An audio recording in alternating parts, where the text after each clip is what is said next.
does it really take to make a great game? It's a question that comes up to many gamers when they hear of a delay or patiently waiting for a game they really want to play. The batting average for a lot of titles nowadays take about 2 years or more to get made, mainstream or otherwise.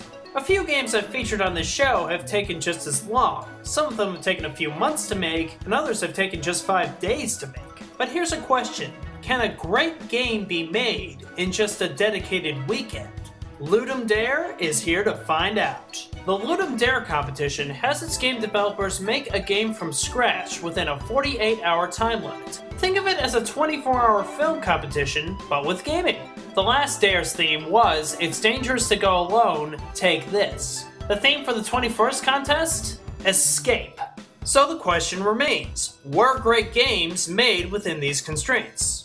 Well, chances are if you see it on this program, then, well, at least I think they're pretty awesome. A lot of these games set new innovations, playing with the game structure, have funny stories, interesting gameplay. For a lot of them, it's just jaw-dropping to think that it was done over the course of 2 days. If you have an afternoon to kill for some awesome short games, I highly recommend going over and exploring their website for their top 50 picks for both the combo and the jam top 50. But for right now, let's take a quick look at 10 of my favorites in alphabetical order. You know, I would say this is a top 10 list, but it isn't because...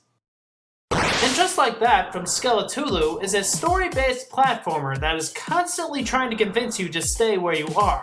I love how the game plays with gaming cliches and expectations and uses the escape theme really well. Why leave the game with such a pleasant area in it? And treasure boxes! Good music, controls, and storytelling here make it a really memorable experience.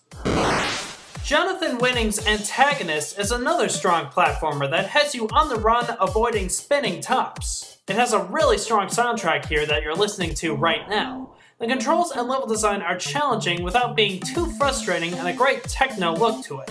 Really nice little gem here. Bathos from Jonehep. It's a cool little puzzle game that could be any part of a great point-and-click adventure game.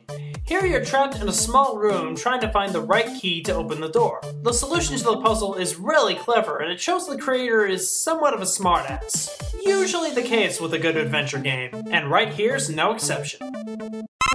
Brine from Morgan Quirk. Really? This didn't make it into the top 50?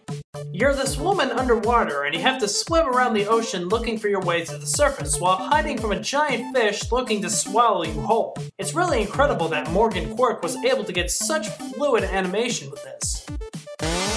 Ebask, I think that's how you say it, from Monarch uses a really impressive mechanic that chips sand, water, and particles to move your character along and get through obstacles. It made the number 3 in the overall competition, and it shows. Really impressive look, cool, innovative platforming, great soundtrack, and the ending has a great twist to it. I hope I can see Monarch make a full game out of this concept. Flea Buster from Chevy Ray, and if you don't know Chevy Ray, shame on you.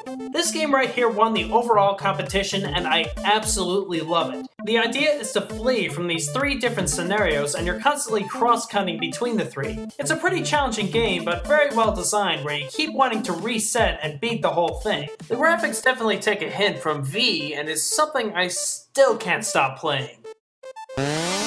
Mick Pixel from SOS is another great game that plays with structure. You have 20 seconds to get rid of a bomb from 6 different scenarios. A great take on the point-and-click genre is you're cross-cutting between the different rooms. It encourages you to see all the clever and hilarious gags it can do, including the special ending. Psychosis Free from Hell's Suggestion Box got really overlooked.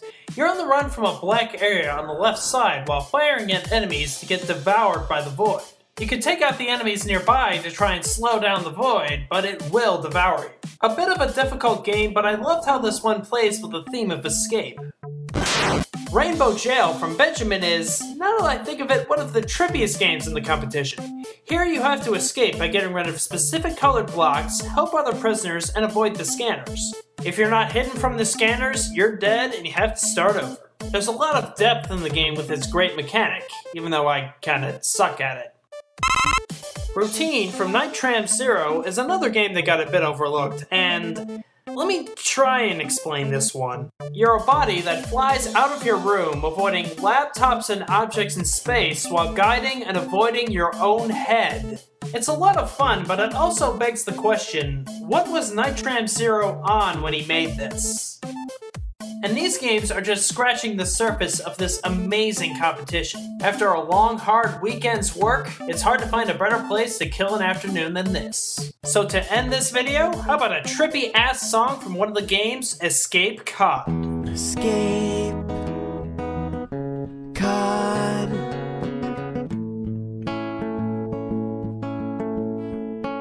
Get out that fishing rod.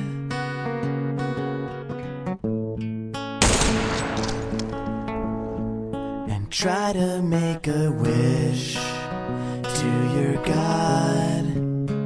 He's outside and you're underwater.